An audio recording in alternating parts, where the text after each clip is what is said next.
This podcast is brought to you by lilybadcock.com and the Confidence Academy, giving you the confidence to be who you truly are.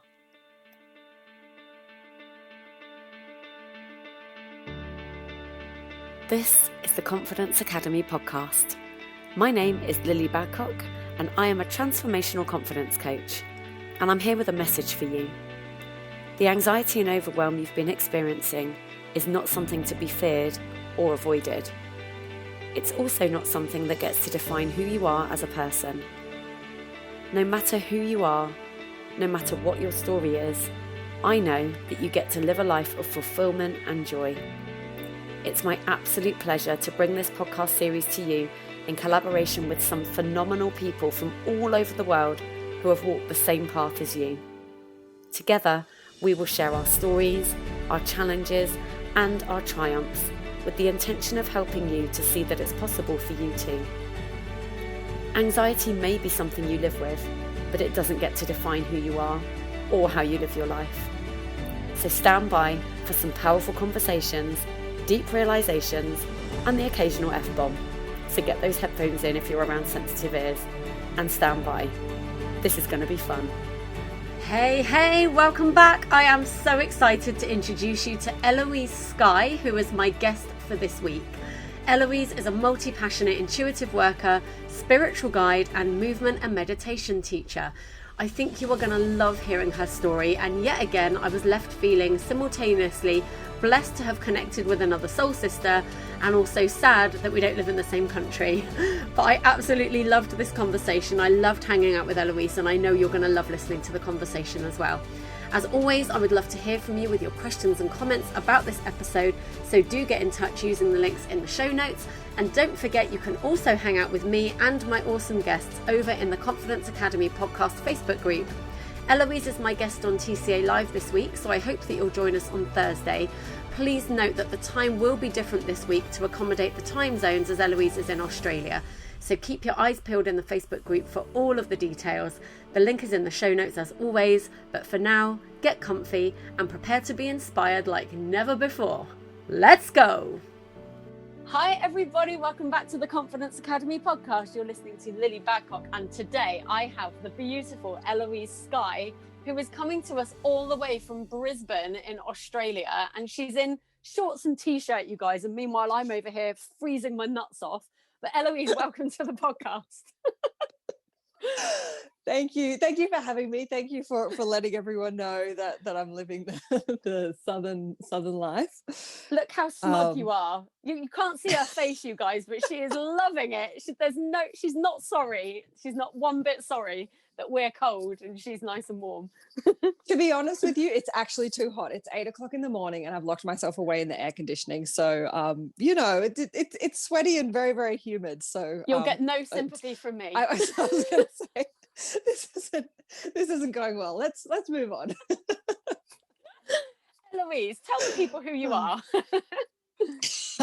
I kind of started off in corporate world doing that whole thing, and just completely lost myself in I guess the hustle and the bustle, working client facing roles and things. So I had a bit of a quarter life crisis, and I think that's so common around like maybe 26, 27, 28.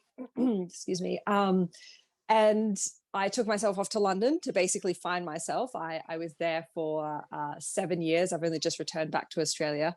And while I was there, I kind of had my spiritual awakening. I've always been into crystals and astrology and things like that. But there were kind of a few things that sort of happened that kind of pushed me right off the cliff. And so now I'm an intuitive worker. I'm an astrologer, very multi-passionate. I left the corporate world to teach Pilates, and that's kind of when everything really started to fall into place, because while I was working in corporate, I was miserable, and I was very anxious, and it's so hard for us to get out of our heads when we're doing things that are very technical and high pressure. We are in our heads and not in our hearts, and actually our hearts is where we need to be operating from. because it's its own intelligence system. I think that's really common as well, don't you? That so many people find themselves in corporate or something like that, where they secretly feel like they don't fit, and they're telling themselves that they're some kind of bad person, or they must be doing something wrong. Or because I felt like that, and I've never, like, when I hear people talk about corporate, I just feel like, to me, that reminds me of like the films you watch where everyone's in suits, or like Ally McBeal and stuff like that, you know, where they're all in suits and Yes. they all go for drinks at the bar on a Friday after work, you know. And I've never worked in a place like that, really, although I suppose I did work for a bank once, but I was in the filing room, so I never got to wear a suit. But I suppose I was in that world as well, and I would look around and I would just think, God, all these people have got their shit together and I just don't have mine together at all. And it made me miserable. And I thought I was miserable because I wasn't doing a good job. But actually, I think for so many people, they're miserable because it isn't who they're supposed to be. Like, I know enough about myself now to know that I'm hugely creative. I had no business working in anybody's office, like, or like working for anyone else for that matter. I was having this conversation with my best friend the other day. I was like, Jesus, I could never work for somebody now. I'd be a nightmare to have work for you. I'd be away with the fairies. They'd be like, where's Lily gone? Like, she's just doing her own thing. And I think so many people, like, whether they're in a corporate job or whether it's something else, we're coming back to this fact that anxiety it's not just that one thing that everybody thinks it is. You know, if you have anxiety, it doesn't mean that you have it and you're stuck and that's it, you're done. And I know there are multiple layers and multiple levels and multiple reasons why somebody would be anxious, but I think for so many people, almost everyone, I would go so far as to say, actually, there's an element of their life that they're not following, that they feel like they should be. And I think sometimes they're aware of that and sometimes they're not. Just for everyone on the podcast, Sophia has now entered the room. If you're an avid listener, you'll know that she's on almost every episode.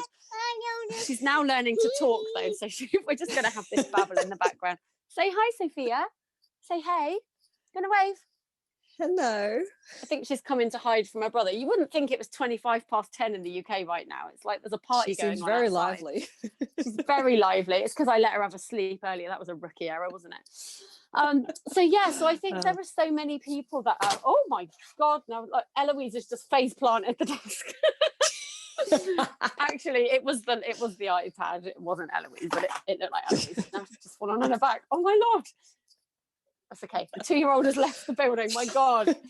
Absolute carnage. So I think for so great. many I love people, yeah, there's no professionalism here. There's absolutely no profession. See, this is just exactly this my plays point. into what we're talking about. This is exactly my point. Overrated, not real. But look how happy we are. Look how much joy there is here. So yeah, I just think for so many people, they're stuck doing something that they feel like they should be doing, and whether that's their own perception or whether that's because their parents told them they should do it, or if it's just society in general, I just think there are so many people that don't even know that they're even allowed to have an opinion about that. You know, so many people just think, you know, I have to tick these boxes of life and then I'm like a decent human being. And I think that's at the root of so much anxiety for people. It's because, number one, they're not following what they want to do. And I think in a lot of cases, they don't even know what they want to do because nobody ever told them they were allowed to have a thought about that, you know? What would you say? Exactly. So, like, all of my work boils down to helping people to remember who they are, to remember their soul essence, because we are incarnate, whether or not you believe in this, but we are incarnated as souls into our physical body. So we've had all of these other lifetimes, and we're here with a plan, we're here with a purpose, we're here with something to do. And we through conditioning, you know, our parents want the best for us, but most of the time they kind of might push you in a certain direction. We get conditioned that the corporate life is really the only life, and having left that behind, I can tell you that's not actually true. There are so many other ways to make a living. There are so many other ways to live your life, and make however much money you want to make. So we need to just connect with ourselves to remember that soul essence. And for me, it comes from thinking about those things that you have always liked and have always been drawn to. And I mean, this has nothing to do with like my work or what I do, but for example, like I really like watching UFC. Oh yeah, my husband's really into that. People are like, what? And people assume that I kind of got into it like through like an ex or something, but I'm like, no, I just really enjoy it. So like part of the soul of Eloise, my incarnation is that she just likes UFC. Like it has not come from anywhere else. Yeah. Like yeah. no influences or anything like that. And going back to the corporate thing, I think for some people that life is for them. Some people love being lawyers. They really get a kick out of it. But if you find yourself in that situation and you're not sure or you're questioning it, I also encounter a lot of people who think the solution is to quit their job and become a yoga teacher. And that is sort of what I did. But that is also kind of becoming the done thing now. And it's not necessarily being a yoga teacher. I teach yoga as well as Pilates. Does not necessarily mean that you are going to live this wonderfully zen life and be super flexible and all over Instagram. There's a part of that, but when it comes down to it, the hustle and the bustle of running around town teaching yoga classes and all of that stuff, it is actually quite a lot to take on. So I think there is this kind of glorified perception of kind of what yoga teachers and Pilates teachers do all day, but especially if you're an empath, then it can be a lot because you're dealing with people's energies all the time. So yeah, there was somewhere else I was going with that, but I think we'll leave it there. I think you've touched on something really key there, and that is that it's the perception people have. Like quite a lot of people now, because we're online and because there are a lot of online kind of coaches and gurus and people like this, flashing their laptop lifestyles left, right and center.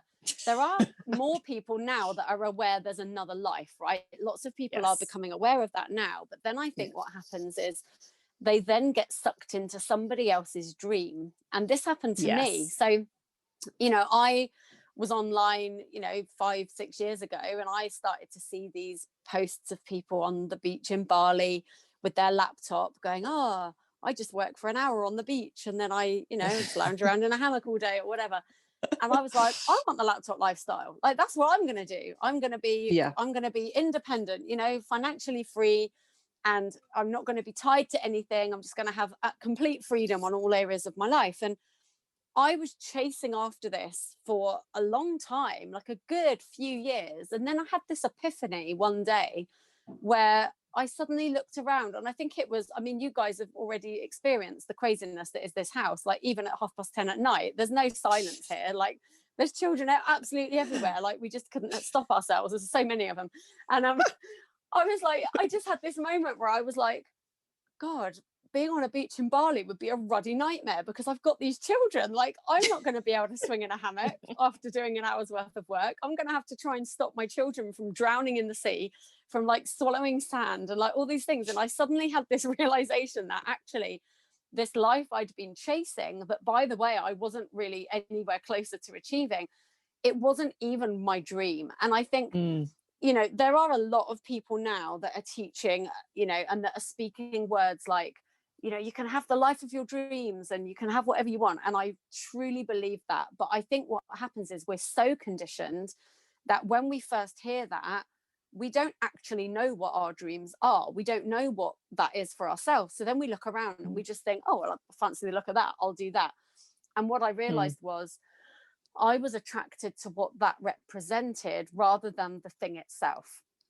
And I think, I do think that we get taken down paths for a reason. And even if that isn't going to be the path you end up going down, I certainly learned a lot of stuff in pursuit of that have now set me up for where I'm headed now. And who knows, where I'm headed now still might not be it, because I feel like we're constantly course correcting, and there's this constant, it's a constant evolution and a constant journey. And I think for me, anytime I've got caught on, oh, this is the thing, right? This is the thing, and this is who I'm going to be. And I just think that's definitely a human trait. We need to have that control. We need to feel like we know where we're going and we know what we're doing.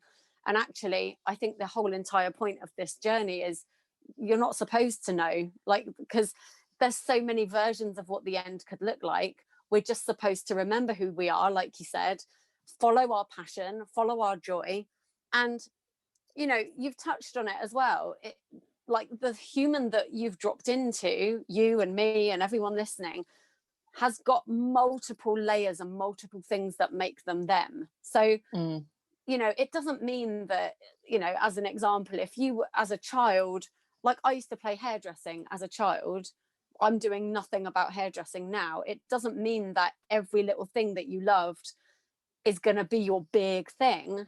But that was a sign that I was creative. Like that was a little hint of my creativity. And, and it's all an experiment. You're always kind of finding your way. And I learned very quickly. Well, first of all, I learned that I sucked at doing hair. So that, wasn't going to go well.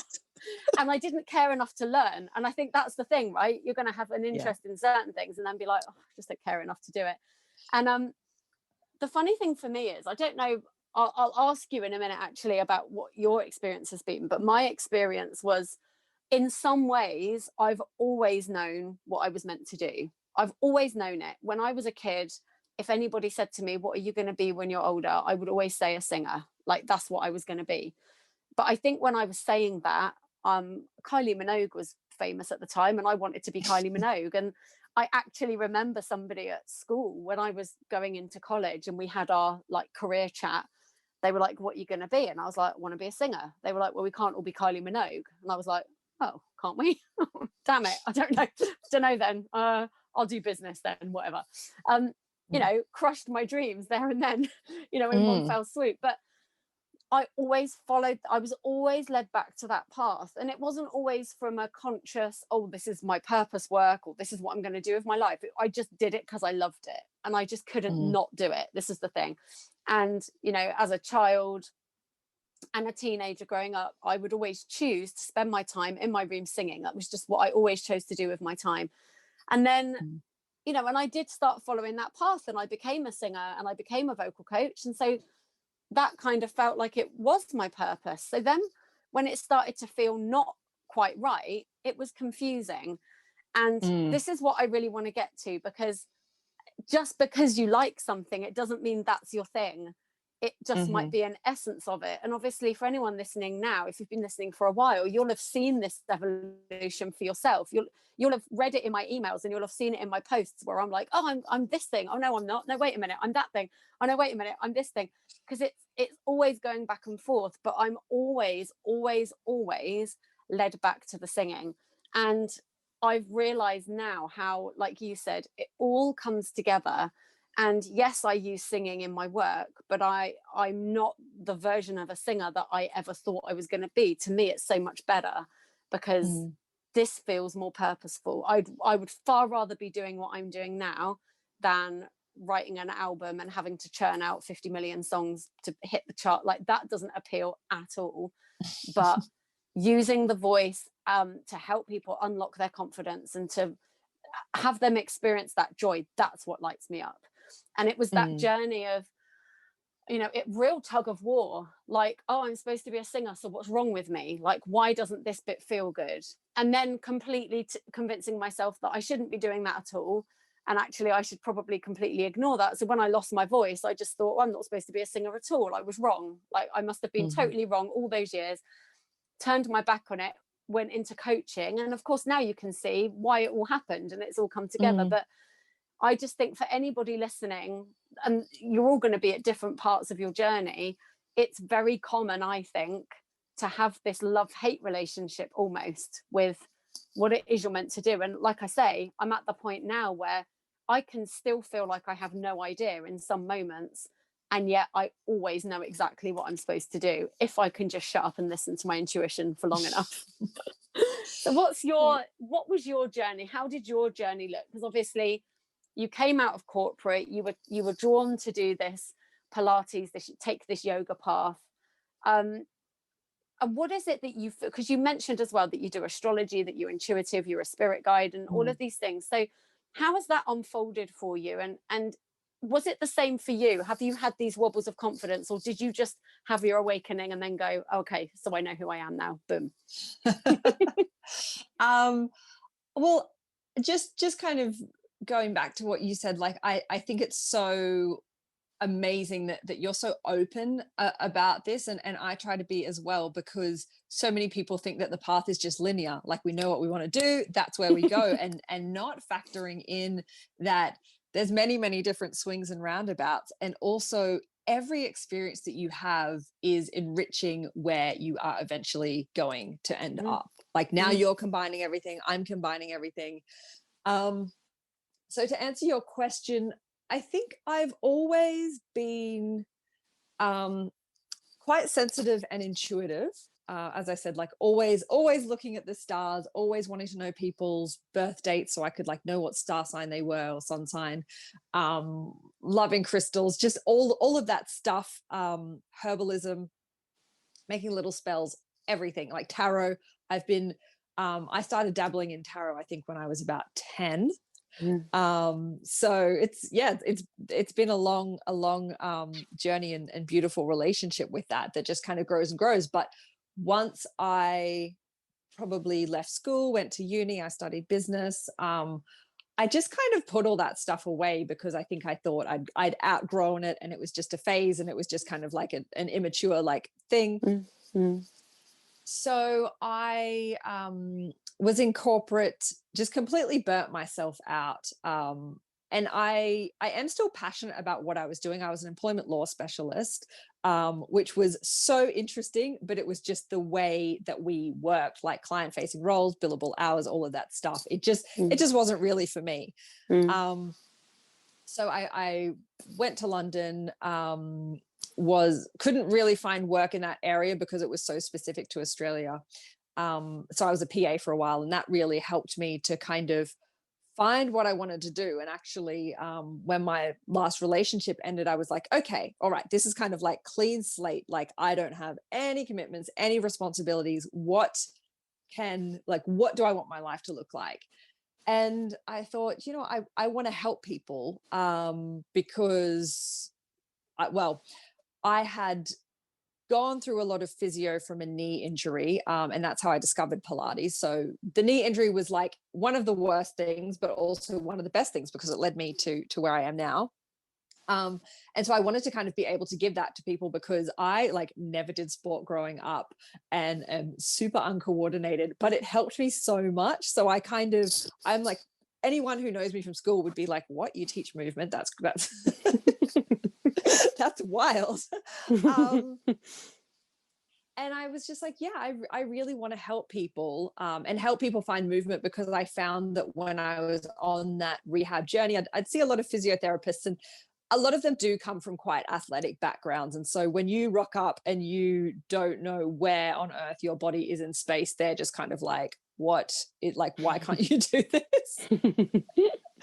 So I'm super patient, and it's really beautiful to see people's journeys, because those are the people who grow the most. They get the most out of it, because they're coming from like this kind of very base level starting point. So I decided that that's what I wanted to do. I did all of my trainings, and then I sort of had this spiritual awakening, which I think was over the course of a few years, probably sort of starting with that breakup. And then I had another relationship with a guy that just like kind of completely broke my heart, for various reasons. And that just completely opened me up energetically, really. I think when you feel a lot, you get more in touch with your heart, and you become a more compassionate person. So I was still wanting to teach Pilates, doing that. And then when I actually came to teaching Pilates full time. So I was eventually made redundant in the job that I had. So I was kind of waiting for that. Um, there's a big difference between teaching like 2 or 3 classes a week after work and teaching like 10, especially if you're running all over the city, somewhere like London. The energy can be very intense. And when I decided to do my full Pilates training, I was like, this is it. This is going to be my life. I'm going to be a Pilates teacher. You know, I'm in the industry. I'm in the community. I'm like building my following. I'm helping so many people. Like, I'm going to be one of those people that posts all the time about drinking their green juices and blah, blah, blah. And that is like an avatar, like what you were saying before. Like we kind of buy into these avatars of like, you know, the yoga teacher drinking the green juice, like the corporate like lady in her high heels with her like little suit jacket and everything. And whatever it is that we're doing, we're kind of like, yes, that's going to be me. But that's not actually a real person or a real thing. And once I'd been teaching for a while full time, I was like, I was starting to feel burnt out, and I was kind of, it was a hard thing to go through because I was so sure that that was going to be the rest of my life, that it was like, boom, career switch, that's it. And like I'd spent all of this money on this course, like I've traveled all over, like doing workshops and all of this stuff. And I've, you know, I have like this kind of like Pilates persona like on Instagram, and I'm like, oh my gosh, have I made a huge mistake? I was like, maybe I'm not cut out for this. Maybe I don't even want to do this. Maybe it's not for me. Like, as you said, like what is wrong with me?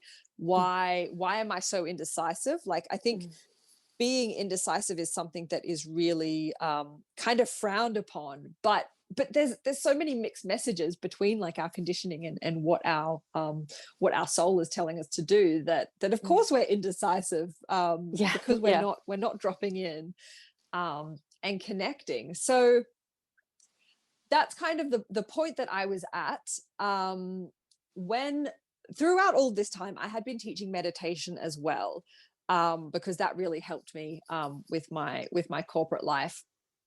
And I was like, okay, maybe I need to lean more into the meditation and less into the Pilates. And I sort of realized that actually, for me, it's really about having a lot of variety.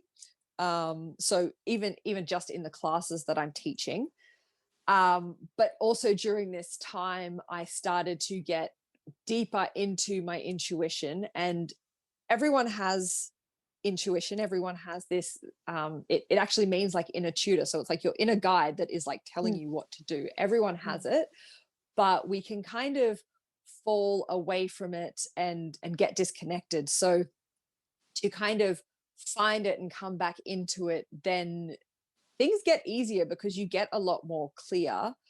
So things are easier in the respect that you have more of an idea of what you need to be doing, but they get harder in that you end up pissing a lot of people off because you're not doing what they expect you to do. Yeah, so true. and that's also when you were saying that you know, it's this really uncomfortable feeling, like the love-hate relationship between what you're meant to be doing, and like it's uncomfortable because that's where the growth is. So your soul is pushing you in this direction, and if you can get out of your comfort zone, and if you can follow its call and go down that path, as uncomfortable as it is, like you will be so richly rewarded. Yeah, and I think it's having the balls to know that even if the journey looks like somebody else's journey, it's still your path. And so you know, so often we try to fit into, like you were talking about, these molds, these personas. And you know, it's just this realization. You know, I've followed the same coach for years. I talk about her all the time on this show. There's probably some kind of injunction out against me now for like stalking because I talk about her all the time, but Katrina Ruth is one of my favorite coaches, and she constantly talks about, you know, creating your life on purpose and you know, pressing play on life, and not, you know, not, this is not a dress rehearsal, you know, this is your life right now, go after what you want. And I remember doing one of her programs at some point, and I heard her say it again, where she said, you really can have it your way. And I was like, yeah, I've heard her say that before. And then something dropped, like the penny really dropped. And I was like, oh, it can actually be my way then. Like, because I know for me personally, so it must be the case for others as well, that even when we're told you can have what you want, like go ahead and dream, most of us would still go, oh, well, I'd like that, but I can't have that because of da da da da da. Like we'll have a list of reasons why we can't have that, even though someone just said, imagine a genie popped out of a bottle and was like, you can have anything you want. And then we were like, well, I suppose I could ask for 10 grand a month. I mean, I'd really like 100 grand a month, but I can't really ask for that because I can't, blah, blah, blah, blah, blah. The genie would be like, Yeah. like, I just said you can have anything you want, And it's because we're so used to looking around. And I suppose as humans, this is how we learn, though. We learn to speak from mimicking. We learn to walk from copying. And everything we do from day dot is by watching and looking at others. So I suppose it would make sense. But that's on the human level, and we're talking about something deeper than that. And that's what this awakening is. And I love that you touched on the fact that, for you, it wasn't linear. So many people think that it is linear. They think, oh, I'm going to have my spiritual awakening and then everything's going to be okay. And I actually, I know, listen to that belly laugh because Eloise knows. A cackle. I actually wrote an ebook this year called The Spiritual Shit Show because it is still a shit show right now. Like, I feel like I am pretty evolved now. I feel like I am pretty aware, self-aware and pretty awake and very, very rooted in my purpose. And it's still a shit show. Like you can still have all of your fears. You can still have all of that comparison. And it's just, I think a really helpful thing to do is just get used to constantly checking in with what you're telling yourself.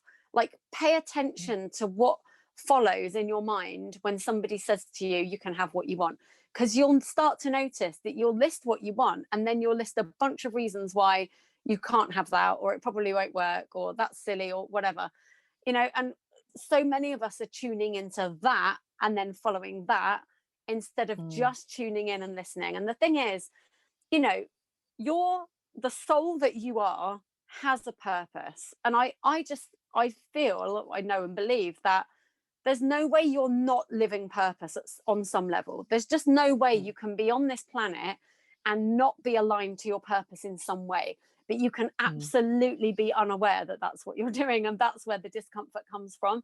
That's where the unhappiness comes from, especially if we tell ourselves that, that what we're supposed to do isn't good enough, or we're not good enough, or, like the amount of times I've thought to myself, God, why can't I just be really academic and be a lawyer or something like that? Why does singing have to be my thing? Because I've been told so many times you'll make no money as a singer. Like all singers are penniless. I'm like, well, ask Adele. I think she's doing all right for herself. But do you know what I mean? Like, like that's the thing though. That's the exact point. That is a really good example of some bullshit that you would be fed and that everybody says like, oh, singers are all penniless. No, they're not all penniless. Some of them are and some of them aren't. And so often we buy into the stories and then we take it as truth. And I was doing my washing up earlier, and again, fans of the show will know that I get all of my good intuitive downloads while I'm doing the washing up, or when I'm in the shower. So many people do. It's something to do with water. I read about this. Something to do with water being a really good transmitter for messages or something. It gets you closer to it. But I was doing the washing up earlier, and I just heard in my head, I don't even know what I was thinking about to make me go this way, but I heard in my head, the truth doesn't matter, your perception does. And I was like, that's very profound for washing up my dinner plates.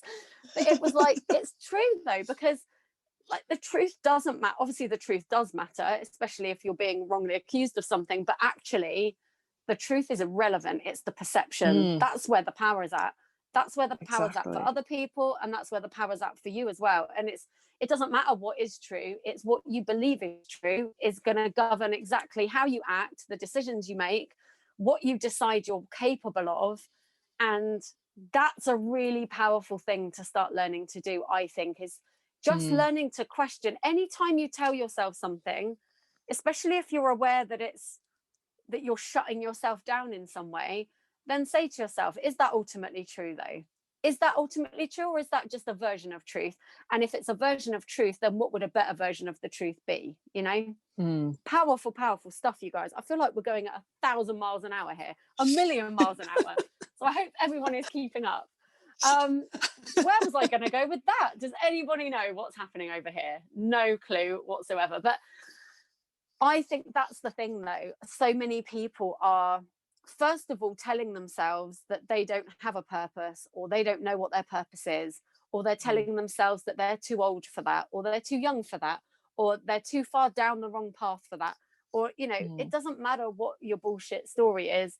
It's a bullshit story. I can absolutely guarantee that the thing you're telling yourself that's holding you back is bollocks. And you know, there's that phrase that, you know, most people will have heard about madness, the definition of madness being you doing the same thing and expecting a different result. And that's what so many of us do. We're continually feeling frustrated because, you know, we're not getting what we want, or we're feeling frustrated because, you know, something didn't pan out the way we thought, or, you know, a curveball got thrown to us. And actually, you know, you touched on it earlier, sometimes the curveballs are the absolute gifts. We've got to stop going through this life believing it's supposed to be linear, and believing, I was going to say easy, but I stopped myself, because I actually don't think it's meant to be a struggle.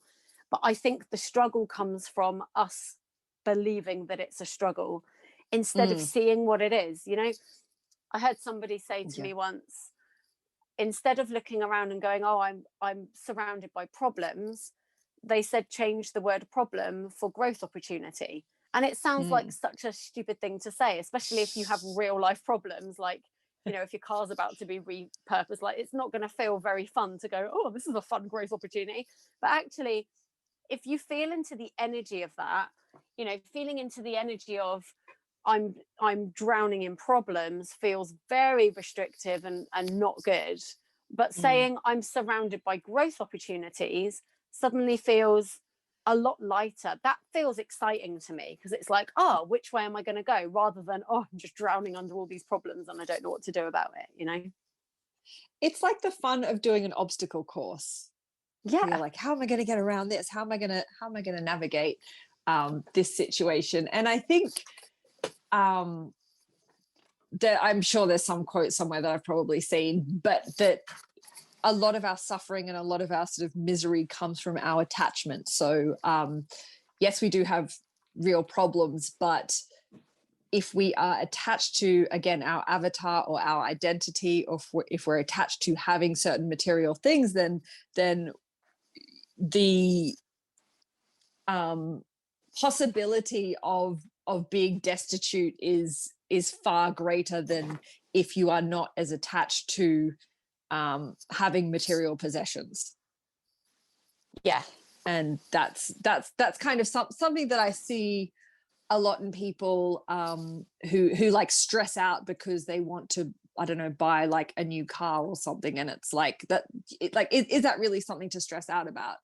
And when I kind of encounter people, or people come to me and they're sort of not sure about things, the first sort of step that I put them onto is meditating and kind of getting a solid meditation practice, because that allows you to quiet your mind and start to listen to this programming and this conditioning and start to question things. So many of us have these automatic responses that get triggered. So I say a lot of the time we have like an inner mean girl who's like, oh, well, why would you do that? You're never going to make money doing that. Like, you know, this is dumb. This is lame. Like when you're like having this really creative idea and you're like, what?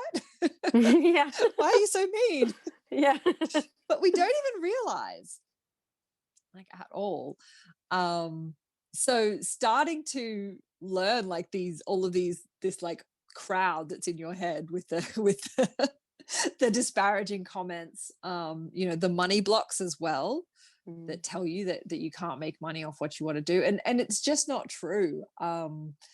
And the more you can kind of allow and just follow your purpose and stay in alignment, then the more opportunities come to you. That's been my experience, because when I told my parents that I was going to become a Pilates teacher full time, like it was like terrifying.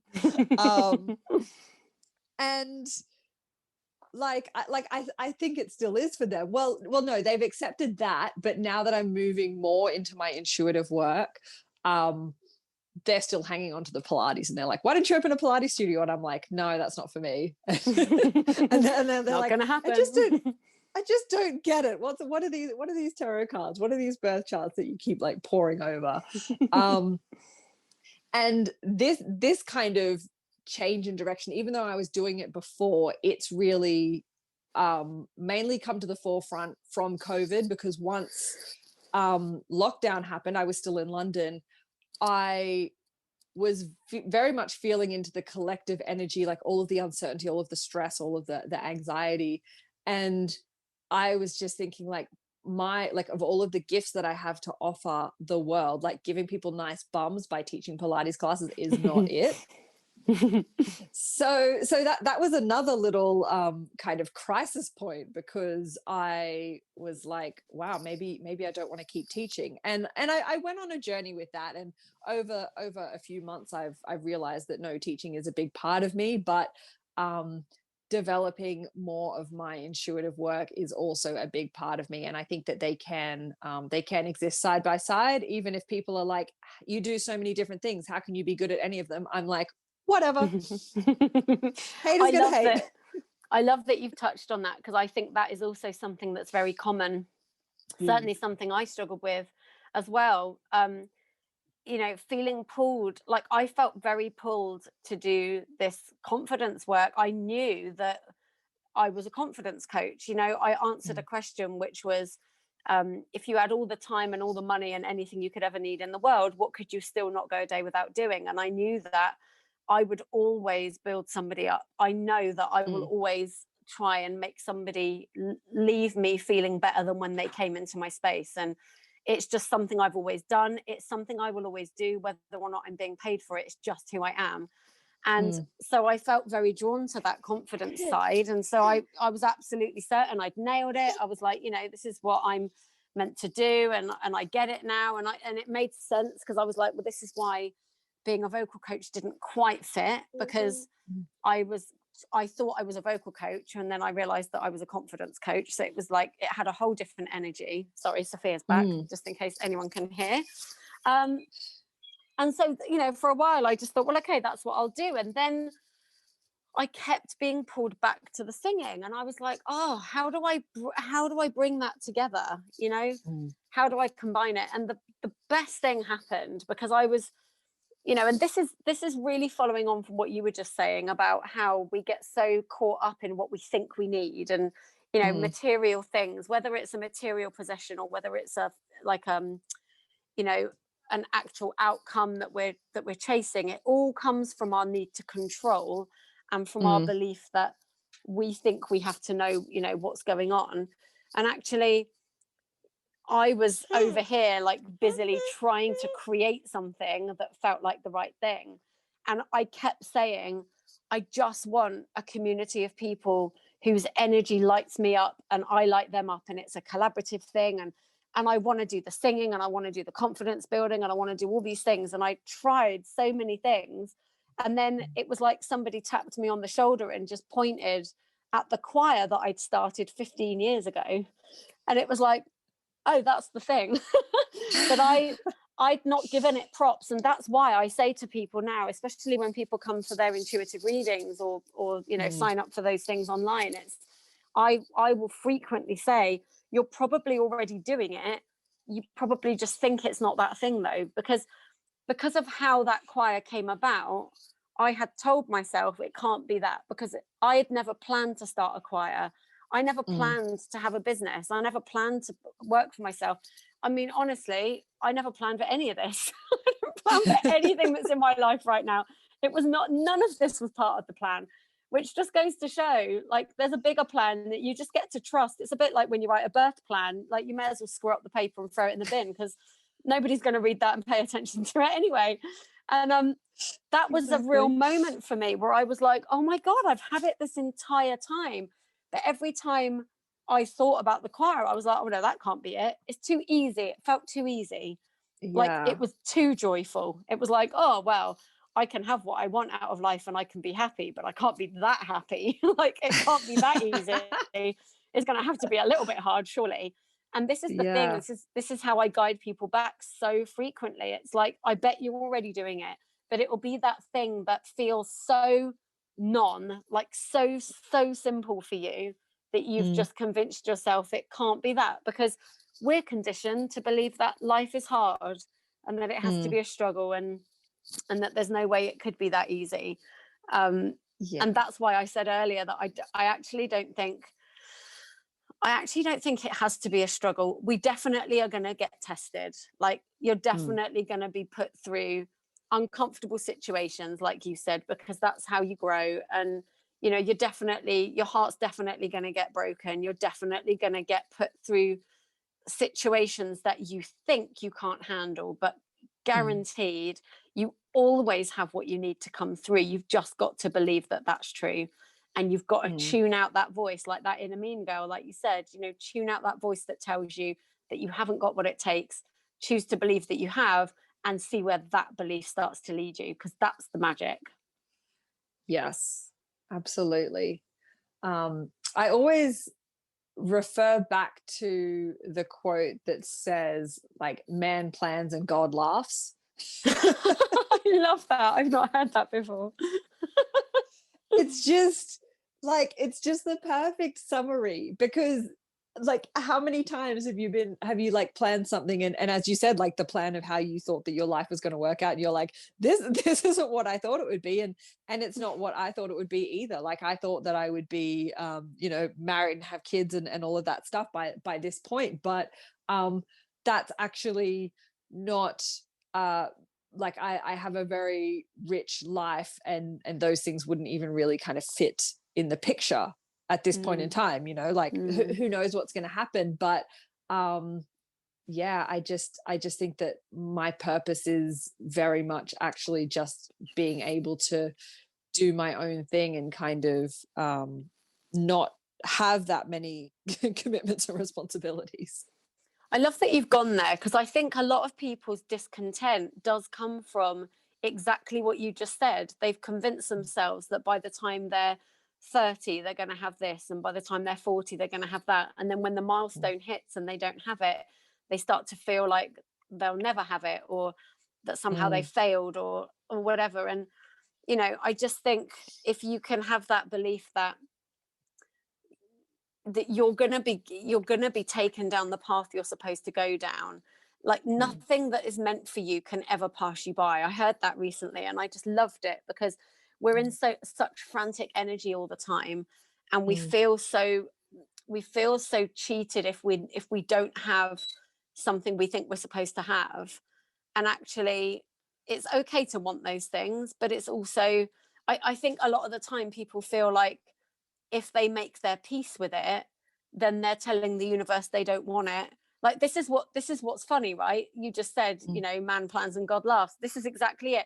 We're down here saying to ourselves, oh, well, you know, I want to have that job, or I want to have that relationship, or those kids, or whatever, but I don't have them. And I can't be okay with that, because if I'm okay with that, then I'm going to tell the universe that I don't really want it, and then the universe won't give it to me. Well, the truth is, there's no way you're not going to get those things if they're meant for you. You know, when I met my husband, for a start, when I met my husband, I was married to or I wasn't married at the point, I was with somebody else. My now husband actually sang at my first wedding. So, you know, when it comes to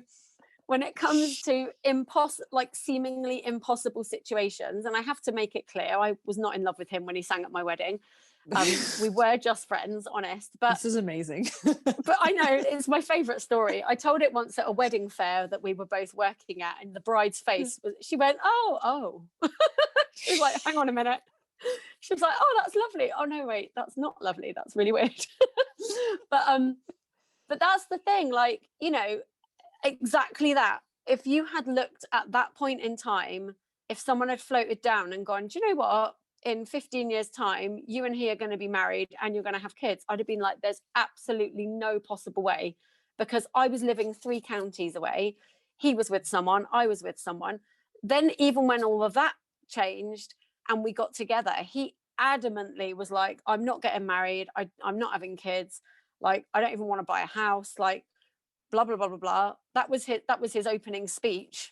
Like, when we were having the discussion about whether we were even going to go out, he was like, you need to know up front that I don't want these things, because he's older than me. He's 11 years older, and he was like, you need to know I'm not going to have kids.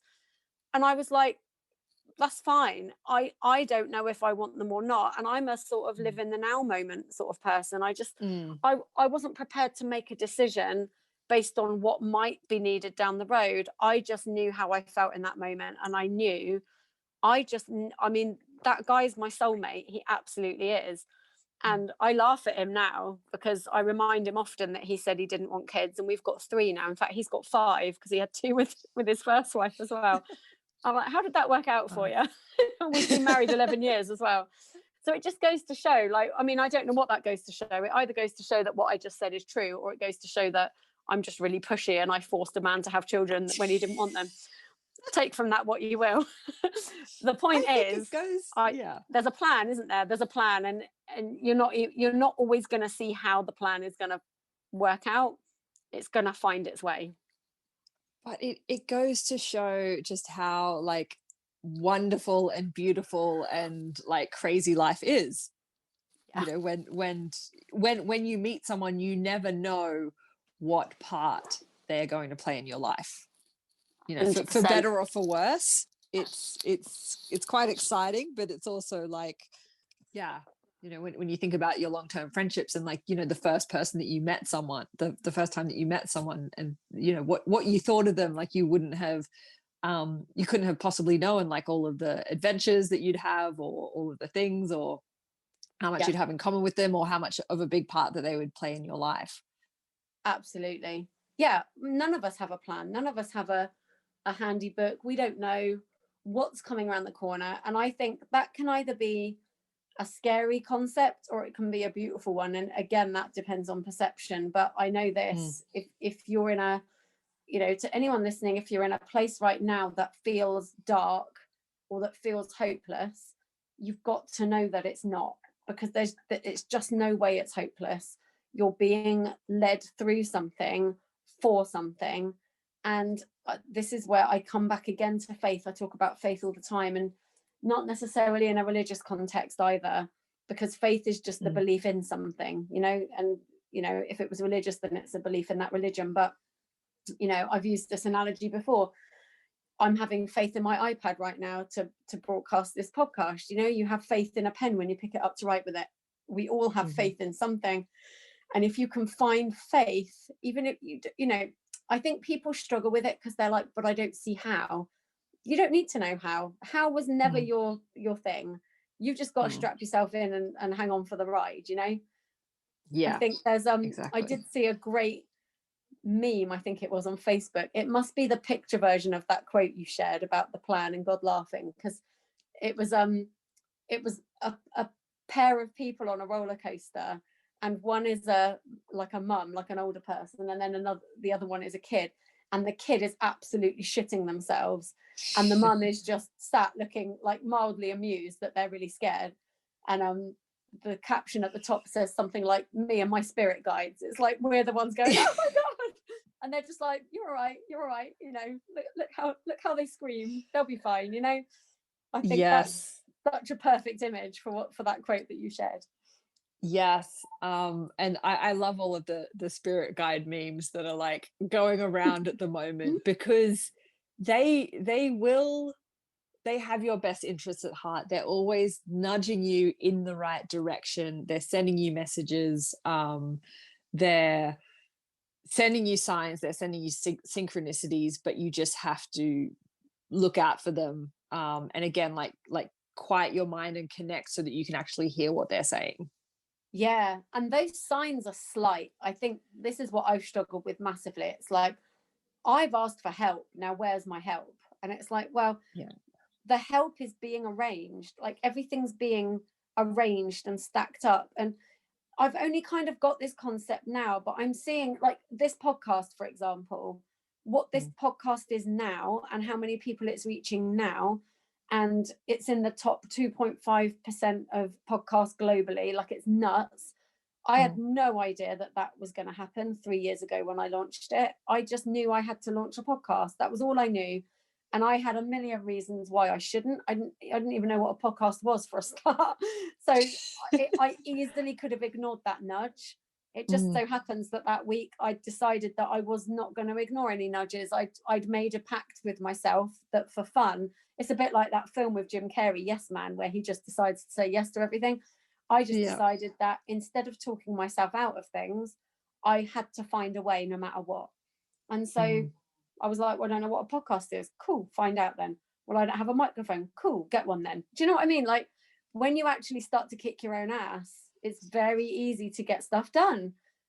It's just as easy to talk yourself out of it if you let yourself, though. You know, you've just got to, I mean, you haven't got to do anything, but to me, if there's something about your life you're unhappy with or discontent with, then have a look at what you're doing on a regular basis and be prepared to switch it up. And you don't have to know how, but be prepared to be led.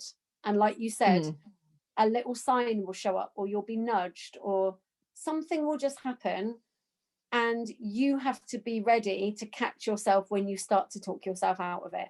And instead of talking yourself out of it, you go, oh, it feels scary, I'm going to do it anyway.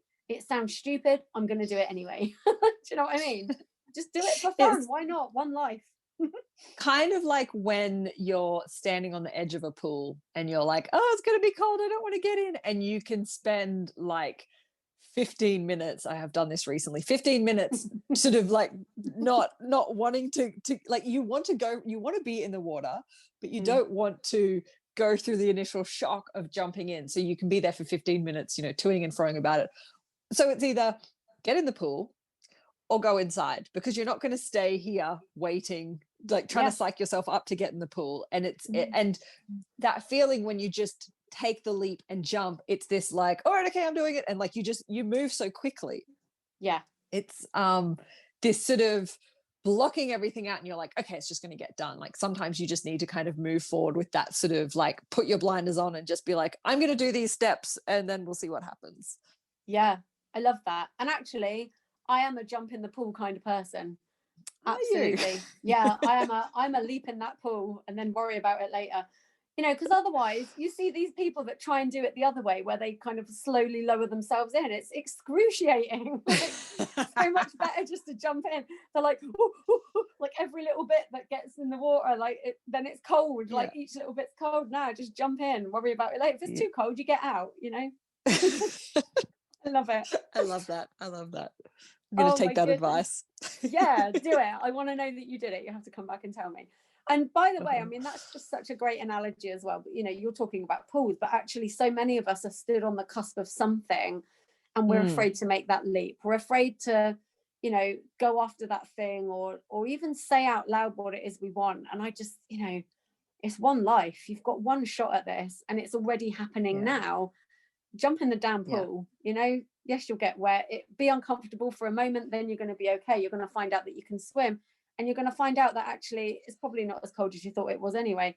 And even if it is, then there's always a towel and the warm sun or one of those drier things if you're in a cooler country. But, you know, we can talk ourselves out of a lot of magic. You know, I've just sort of learned that your brain doesn't know a whole lot about anything, really. It's not the thing to be relying on for almost anything. You know, go with your gut, go with your heart, take the leap, and just see where it leads you. And you can always, as you said, there's always a towel. There's all, like, you don't have to commit to anything forever. You know, if me teaching, like moving out of corporate and the safety of an office environment to teach Pilates, if that hadn't worked out, I'll just go and get another corporate job. It's not exactly, we discount that, and I think some of it can be pride and you know, we don't want to have to tell people that something didn't work out, but everyone makes mistakes, and I really think we need to, or not mistakes, but everyone makes decisions that might not necessarily work out how we thought they would. And I think that we really need to be as open about that as possible, because it's such a taboo thing of like, oh yeah, I failed at that. Like failure is such a taboo. Totally. And it's seasons as well. Like, you know, that for sure there have been things I've done in my past that at the time were absolutely the right thing, but right now would not be the right thing. And it's because I'm in a different season now. I'm on a different level, in a different place, and that's also okay. And I think, you know, especially if you've made a leap already from one thing to the other, then there's this unwritten rule that, oh, and now I've got to stick to this because I said I was going to do it. You haven't got to stick to shit. You can change your mind every single day if you want to. I'll say it again, it's one life. Jesus, like, are we going to get back home to our soul place and go back to being a bouncing ball of light? And are they gonna, I say they, I think there's a committee watching us, I've talked about this before, are we going to get back to those people or those beings and actually say the words, oh, I didn't really think I could change my mind again? They were like, you're a limitless being. Like, what do you mean you couldn't change? Well, like, you had one job, get back down there. That's what reincarnation's about. I mean, I could go off on a whole tangent, but I won't. You know, I like to make light of it whenever I'm feeling a bit conflicted, like, and by conflicted I mean I know what I'm supposed to do really, but I'm scared to do it, like just calling a spade, then I will have that image in my head. And it's like, really, you're going to get home from your massive soul journey and go, oh, I was a bit nervous. I don't think so. Do the fucking thing. Like, no one wants to be that person. Don't be that guy. You're just going to get there and they'll just be shaking their head at you, just like disappointed, being like, for fuck's sake, do we have to go through this again? Yeah, get another human. She's going back down. Like, you know, really. Try again. You learned nothing. Yeah, you learned nothing. You've let yourself down. You've let me down. Oh, I love it. I do have a vivid imagination, but, you know, or do I? Or am I speaking truth? Who knows? I think you're channeling for sure. Yeah, I mean, I just think, I mean, I've said this before. I got into a very heated debate with somebody once that I worked with about what happens when we die. And they were adamant that you die, you get put in a box and that's it. And I was adamant that that wasn't true. And they were like, oh God, you're so stupid. And I was like, well, I might be, but at least I'm happier. I'm much happier in this existence believing I'm going somewhere than to, like, being in a box. What kind of thing is that to believe? Like, my God, like, if you had a choice to believe something, then what would you choose to believe? That's another question I like to ask myself a lot. If I'm starting to feel like sad about something, you know, if it looks like I'm being taken down a path, or if something is unfolding that I'm not in control of, and I start to think, oh, this means this and that, and, you know, anxiety is a great example of that. You know, with anxiety, I just thought, oh, well, I can't do this and I can't do that and blah blah blah. Well, is it fun to believe that? No, it feels like shit. Well, okay, so what would feel better? Believe that instead, because actually we are the only ones in control of that. There is no book. There, like, nobody fucking knows. We might all die and go, oh, there's nothing. Like, what were we all talking about on that podcast? Like, there's absolutely nothing here. But we'll have lived a very happy life in the meantime. It feels fun and expansive for me, and so I'm cracking on with it. That's all I'm saying about that. Yeah, exactly. And with all of the things that I've learned and experienced, especially in the kind of more intuitive side of things, like, anything is possible. So people that will say that, you know, whether it's that that you don't have guides, whether they say that you know, there's that astrology means nothing, anything where anyone can be a naysayer, it's like, I just shrug my shoulders. I'm like, anything's possible with anything, everything that I've seen. We don't know. Exactly. And I believe what you want to believe. Exactly. Does it feel good to you to believe that? If it does, crack on. Like, it feels good for me to believe that that's not the case. And, you know, and that's the freedom of it, isn't it? That's the beauty of how this works. My television has just sprung to life in the background, by the way. You're all listening to Celebrity in the background. Love a bit of I'm a Celebrity, which should be in Australia but couldn't be because of COVID. It's in Wales instead, but still. The TV was paused and it's just sprung to life. I feel like that's an omen. Somebody. I was going to say it's a sign. See, anything can happen. We were just saying, and anything did. And I've got a sleeping baby on me now, so I'm stuck and I can't move. Oh my God, I've loved this conversation. It's been so This fun. has been great. I know the time has just like absolutely flown by. I feel like there's so much more stuff that we could get into. I know. It's been amazing. It's been so amazing. Thank you so much for giving us your time. Just quickly Thank you. give people a link if they want to follow you, find out more about your work. How can they connect with you? So probably the best way is Instagram, because everyone's all about that life. So it is at Luna, LUNA _ apogee, which is APOGEE. And my website is lunaapogee.com. But you can find that through my Instagram.